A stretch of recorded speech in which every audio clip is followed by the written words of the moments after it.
April மாதம் 24ஆம் தேதி வெள்ளிக்கிழமை இன்றைய நாள். இது அரசாங்கத்துக்கு போதாத காலம் போல இருக்கிறது. ஒன்று முடிய ஒன்று என்று ஒவ்வொரு தலையீடுகளாக அலங்காரம் பண்ணிக்கொண்டு வரிசை கட்டி வந்து சேர்ந்து கொண்டிருக்கின்றன. புதிதாக ஒரு பிரளயம் ஹேக்கர் என்ற பெயரில் வெடித்திருக்கிறது. இதன் மூலம் அரசு இழந்த பணம் 2.5 மில்லியன் அமெரிக்க டாலர்கள், அதாவது கிட்டத்தட்ட 80 கோடி ரூபாய்கள். இந்த நிதி மோசடி நடந்திருப்பதோ இலங்கையினுடைய கருவூலத்தில், அதாவது திரைசேரியில் அடிமடியில் கை வைக்கப்பட்டதை போன்ற ஒரு விவகாரம் தான் இது.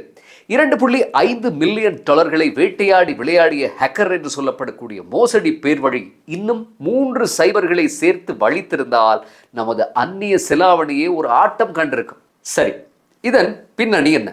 எதிர்க்கட்சிகள் இதை வெட்ட வெளிச்சமாக்கும் வரை அரசு ஏன் மௌனமாக இருந்துவிட்டு செவ்வாய்க்கிழமை இரவு 10 மணிக்கு பிரதி நிதி அமைச்சரும் தொழில் அமைச்சருமான அனில் ஜெயரத்னவின் பதட்டமான அறிக்கையை வெளியிட வேண்டும்?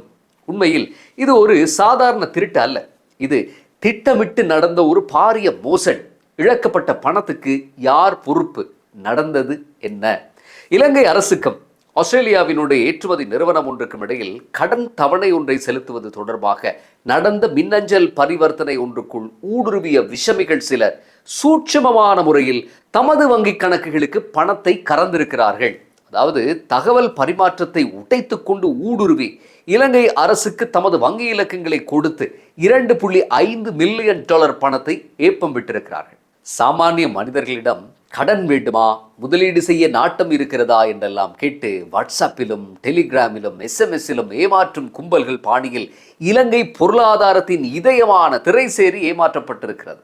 ஒரு கள்ள இமெயிலை நம்பி ஹேக்கர்களுக்கு 2.5 மில்லியன் டாலர்களை தூக்கி கொடுக்கும் அளவுக்கு நிதியமைச்சின் உயர் அதிகாரிகள் என்ன செய்து கொண்டிருந்தார்கள் என்றுதான் ஆச்சரியமாக இருக்கிறது. அரசு நிறுவனங்களின் சம்பள அதிகரிப்புகளை பற்றி பேச போகும்போது அல்லது போனஸ் முதல் இதர சலுகைகளை பற்றி பேச போகும்போது மிக கராராக நடந்து கொண்டு ஒவ்வொரு டாக்குமெண்ட் ஆவணங்களையும் பூத கண்ணாடி வைத்து பார்ப்பது போல தீவிரமாக தேடி ஆராயும் பழுத்த அதிகாரிகள் அங்கம் வகிக்கும் நிதியமைச்சின் திரைசேரியுடன் சம்பந்தப்பட்ட அதிகாரிகளுக்கு என்ன நடந்தது?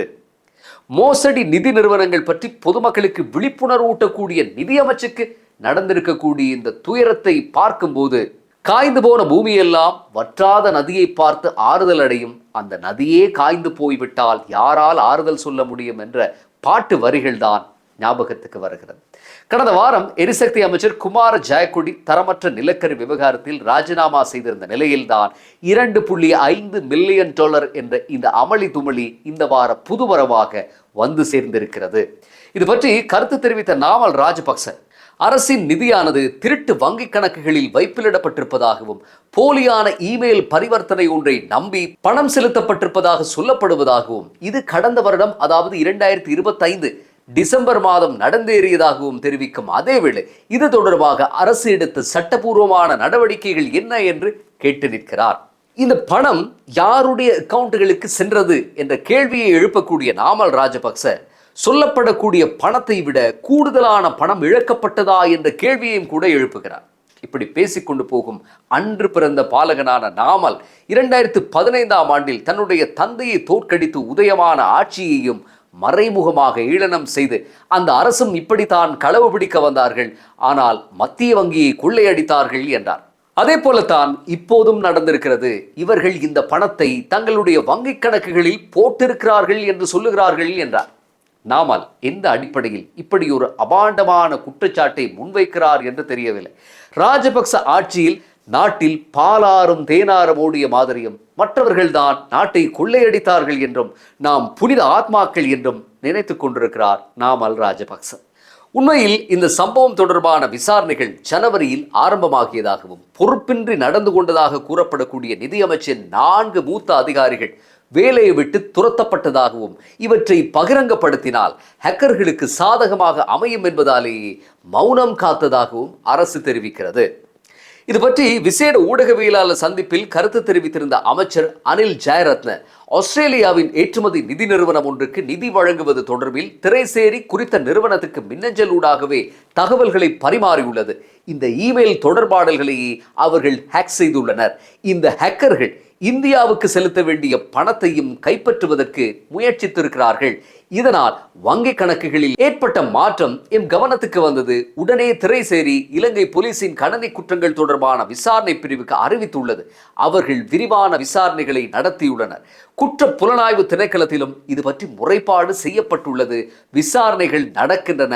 இதனை தவிர திரைசேரி உள்ளக ரீதியாகவும் விசாரணைகளை ஆரம்பித்திருக்கிறது என்று சொன்னார். இதேவேளை இந்த விவகாரம் தொடர்பாக ஆஸ்திரேலிய அரசும் நேரடியான சர்வதேச விசாரணைகளில் இறங்கியிருப்பதாக ஊடக செய்திகள் தெரிவிக்கின்றன. 4 வருடங்களுக்கு முன்பு கடன் கட்ட முடியாததால் தம்மை தாமே வங்குரோத்து என்று அறிவித்துக் கொண்ட நாமல் ராஜபக்சவின் சித்தப்பாவான ஜனாதிபதி கோட்டாபய ராஜபக்ச அரசின் தோல்விக்கு பின்னர் இலங்கை படிப்படியாக மீண்டு இன்று எதையும் தாங்கும் வலுவான பொருளாதார கட்டமைப்பை கொண்டிருக்கும் நாடு என்று சர்வதேச நாணய நிதியத்தாலும் ஆசீர்வதிக்கப்பட்டிருக்கிறது. கடன் தவணைகள் எல்லாம் தவறாமல் கட்டப்பட்டு வருகின்றன. கடந்த வருடம்தான் இலங்கை அதன் வரலாற்றில் அதிக தொகையான கடனை செலுத்தியிருந்தது. இந்த நிலையில் வெறும் $2.5 மில்லியன் பணத்தை செலுத்த முடியாமல் போவது என்பது ஒரு கரும்புள்ளியாகவே அமையும். இந்த விவகாரத்தில் இலங்கையின் பணம் குறித்த தவணையில் தமக்கு கிடைக்காததால் ஆஸ்திரேலிய ஏற்றுமதி நிறுவனம் அது பற்றி விளக்கம் கேட்டதாகவும் அதன் போதுதான் இலங்கை அரசு தாம் ஏமாற்றப்பட்ட அவலத்தையே உணர்ந்ததாகவும் சொல்லப்படுகிறது. இந்த நிதி மோசடியானது இரு நாடுகள் சம்பந்தப்பட்ட, அதுவும் இலங்கையின் ஜனாதிபதியின் நேரடி கண்காணிப்பின் கீழ் இருக்கக்கூடிய நிதி அமைச்சுடன் சம்பந்தப்பட்டிருப்பதால் இலங்கையில் இருக்கும் ஆஸ்திரேலிய தூதரகத்தின் துணையுடன் சர்வதேச புலனாய்வு அமைப்புகளின் அனுசரணையுடன் ரகசிய விசாரணைகள் ஆரம்பிக்கப்பட்டிருப்பதாகவும் விசாரணைகளின் முன்னேற்றம் பாதிக்கப்படும் என்பதால் அவை எதையும் பகிரங்கப்படுத்தும் நோக்கம் இல்லை என்றும் இழந்த நிதியை மீளப்பெறுவதற்கான அனைத்து நடவடிக்கைகளும் ஆரம்பிக்கப்பட்டுள்ளதாகவும் சொல்கிறது நிதி அமைச்சு. என்னதான் அரசு விளக்கம் சொன்னாலும் அது ஒரு வகையில் நியாயமாக இருந்தாலும் இந்த விவகாரத்தை எதிர்க்கட்சிகள் சந்திக்கு இழுக்கும் வரை மூடி வைத்திருக்காமல் மக்கள் மத்தியில் பகிரங்கப்படுத்தி இருக்க வேண்டும். இதில் உள்ள சோகம் என்னவென்றால், செவ்வாய்க்கிழமை ஊடகவியலாளர் சந்திப்பில் அமைச்சர் நலிந்த ஜெயதிசவிடம் இது தொடர்பாக ஊடகவியலாளர்கள் வினவிய போது அவர் இது பற்றி தனக்கு எதுவும் தெரியாது என்று சொன்னார். மைத்ரிபால சிறிசேனத்தனமான ஒரு பதிலாகவே இதை நோக்க வேண்டியிருந்தது. ஜனவரி மாதம் முதல் எரிந்து கொண்டிருக்கக்கூடிய ஒரு சர்வதேச கொடுக்கல் வாங்கலுடன் சம்பந்தப்பட்ட விவகாரம் எப்படி அரசின் மிக முக்கிய அமைச்சருக்கு, அதுவும் ஊடக பேச்சாளருக்கு தெரியாமல் போகும் என்றுதான் மக்கள் கேள்வி எழுப்புகிறார்கள். இந்த ஹேக்கர்களை மொத்தமாக கூண்டோடு பிடித்துவிட்டு கடைசியாக அம்பலப்படுத்துவோம் என்ற கொள்கை முடிவில் இருந்தார்களோ தெரியாது. ஆனால் எதிர்க்கட்சி உறுப்பினர்கள் தொடர்ச்சியாக குடைச்சல் கொடுத்ததால் அன்று இரவு அவசரமாக விளக்கம் கொடுக்க வேண்டிய நிலைமைக்கு சென்றது அரசு. இப்படி நடந்து கொள்வதுதான் உண்மையில் அரசின் நம்பகத்தன்மையை பாதிக்கக்கூடிய விஷயம். ஹேக்கர்கள் கைவரிசையை காட்டுவது என்பது புதிய ஒரு விஷயம் அல்ல. கூகுள் நிறுவனம் தன்னுடைய பணத்தை இழந்திருக்கிறது. ஃபேஸ்புக் நிறுவனம் அண்மையில் $98 மில்லியன் இழந்தது. ஆக தகவல் தொழில்நுட்பத்தின் உச்சியில் இருக்கக்கூடிய அமெரிக்காவின் புகழ்பெற்ற நிறுவனங்களே இப்படியான ஹேக்கர்களின் தாக்குதல்களில் சிக்கி சின்னாபின்னமாகும் போது இலங்கை போன்ற நாட்டின் நிலைமையை பற்றி சொல்ல தேவையில்லை. கடந்த 2013ஆம் ஆண்டு முதல் இப்படியான ஹேக்கர்களால் நிறுவனங்களும் அரசுகளும் இழந்த பணம் $50 பில்லியன் என்கிறது அமெரிக்காவினுடைய உளவு நிறுவனமான FBI. ஆக இலங்கை அரசுக்கு இது ஒன்றும் மறைத்து மூட வேண்டிய விடயம் அல்ல.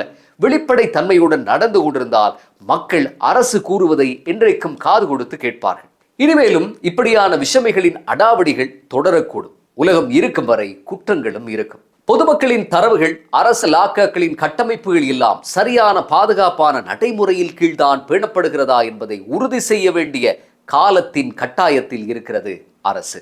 இந்த பதிவினுடைய நிறைவில் உலக அரங்கில் நடைபெற்றுக் கொண்டிருக்கக்கூடிய முக்கியமான நிகழ்வுகள், பரபரப்பான செய்திகள், இதனுடைய ஆழ அகலங்களை எல்லாம் தொடர்ந்தும் தெரிந்து கொள்வதற்கு எமது புதிய யூடியூப் சேனலோடு நீங்களும் இணைந்து கொள்ளலாம். ஹிஷாம் எம் வீலாக் என்கிற யூடியூப் சேனலுக்கான லிங்கையும் இந்த பதிவினுடைய நிறைவில் தருகிறேன். நேற்றைய தினம் நாம் பிலிப்பைன்ஸினுடைய முன்னாள் அதிபர், அவருக்கு சர்வதேச குற்றவியல் நீதிமன்றத்தில் சில குற்றங்கள் நிரூபிக்கப்பட்டு தொடர்ச்சியான விசாரணைகள் நடந்து கொண்டிருக்கக்கூடிய விடயத்தை முழுமையாக அலசியிருக்கிறோம். அதையும் பாருங்கள். மீண்டும் அடுத்த பதிவில் சந்திப்போம்.